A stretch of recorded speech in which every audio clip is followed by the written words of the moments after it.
Bem, galera, como eu havia prometido a vocês, preparei um resumozinho, tá certo?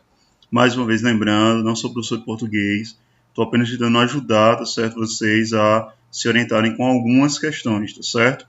E ao mesmo tempo preparando também, estudando também, né? Então vamos lá. Vozes verbais. Então, a voz verbal é a flexão do verbo que indica se o sujeito pratica ou sofre ação, expressa pela oração. Então, são três as vozes do verbo, tá certo?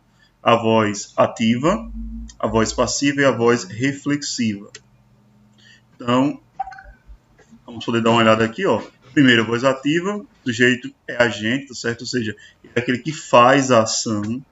Bom, então, vamos ver exemplos disso. Aqui, ó, as meninas, então aqui temos o sujeito, que é as meninas, exigiram a presença da diretora.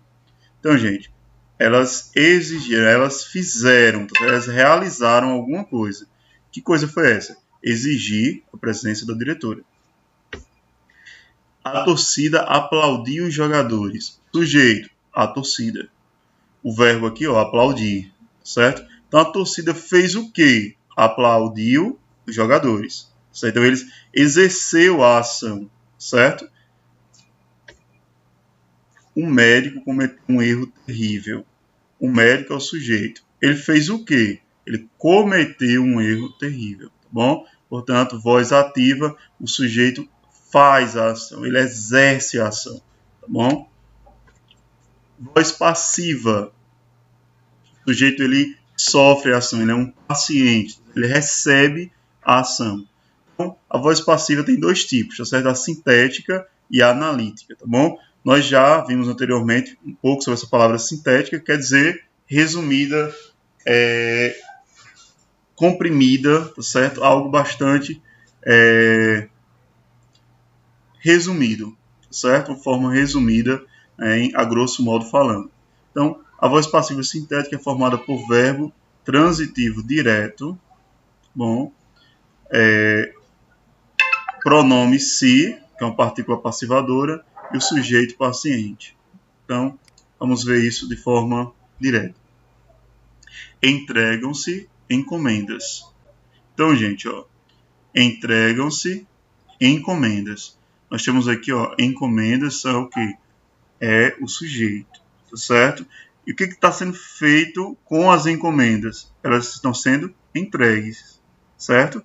Então, entregam-se encomendas, nós temos uma voz passiva sintética, tá certo? Nós temos aqui, ó, o verbo entregar, o pronome se, que é a partícula passivadora, e o sujeito paciente, que é a encomendas, certo? Alugam-se casas, certo? Então, gente, mais uma vez, ó, a partícula se, né, partícula passivadora, né, que é o pronome se, o verbo alugar, tá certo? Alugam-se casas. E o sujeito paciente, que é casas. Compram-se roupas usadas. Bom, da mesma forma que anteriormente nós temos aqui também. A voz passiva analítica. Então, a forma analítica é uma forma mais estendida, certo? Sem nenhum resumo, sem compressão, certo? Então, vamos lá.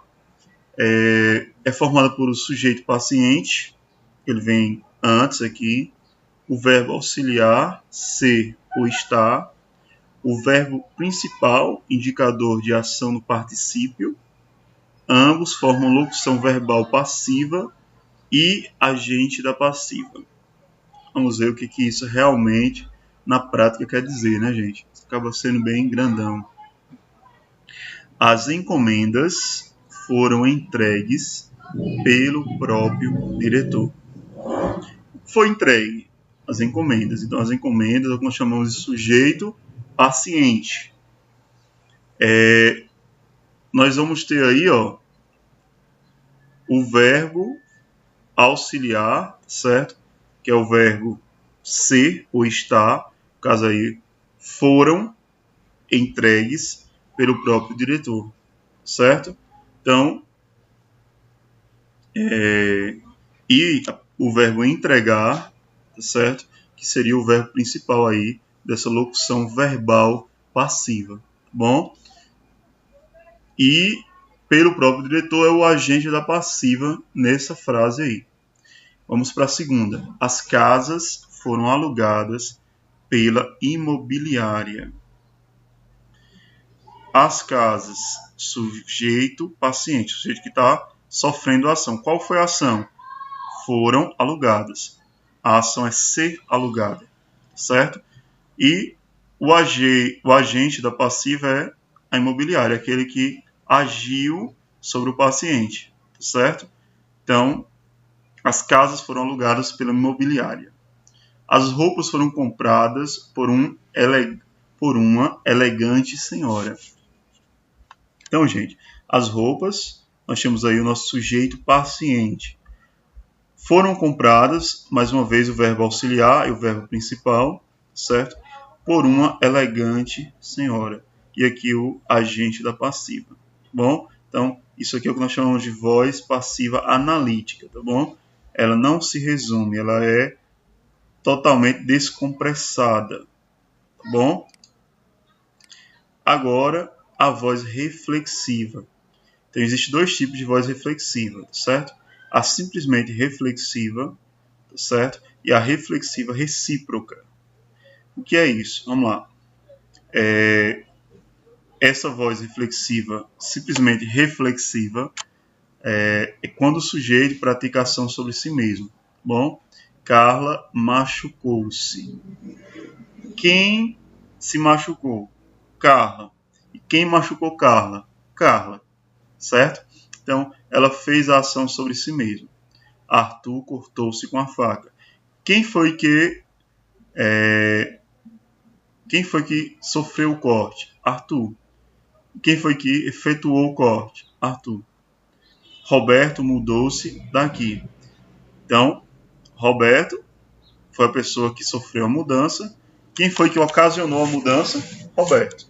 Certo? Então, é a voz reflexiva. Bom, e a reflexiva recíproca é quando houver dois elementos como sujeito, um pratica a ação sobre o outro, que pratica a ação sobre o primeiro. Por exemplo, Paula e Renato amam-se, certo? Então, Paula ama Renato e Renato ama Paula. Bom, podemos colocar aqui o povo honesto e os políticos corruptos odeiam-se, certo? Portanto, o ódio mútuo, tá bom?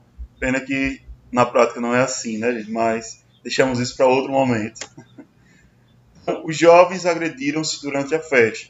Houve uma grande confusão e um agrediu o outro e vice-versa. Os ônibus chocaram-se violentamente. Então, um ônibus bateu de frente com o outro de forma recíproca. Aí aqui é apenas observação, né, sobre a passagem da ativa para a voz passiva ou o inverso, certo? Para efetivar a transformação da ativa para a passiva e vice-versa, procede-se da seguinte maneira. O sujeito da voz ativa passará a ser o agente da passiva, certo? O objeto direto da voz ativa passará a ser o sujeito da voz passiva. Na passiva, o verbo ser estará no mesmo tempo e modo do verbo transitivo direto da ativa. Na voz passiva, o verbo transitivo direto ficará no particípio. Bom, então, isso aqui é mais uma notinha de rodapé, tá certo? Porque realmente é algo prático que nós vamos utilizar. Bom, aí alguns exemplos, mas com isso aí, gente, espero que vocês tenham gostado, tá certo? Espero também que fique, né? A gente vai precisar muito, é um conteúdo que vai ser cobrado aí para essa prova, então, que possa dar certo aí para vocês, tá bom? Logo estarei gravando sobre concordância verbal, tá bom? Vou dividir algumas partes, mas a gente vai conseguir concluir o conteúdo. Valeu, galera, até mais. Se puderem deixar um like aí, tá certo? Que gostou, eu vou agradecer bastante, né? Para enaltecer aí o canal. Valeu, gente. Se puder se inscrever também. Até mais.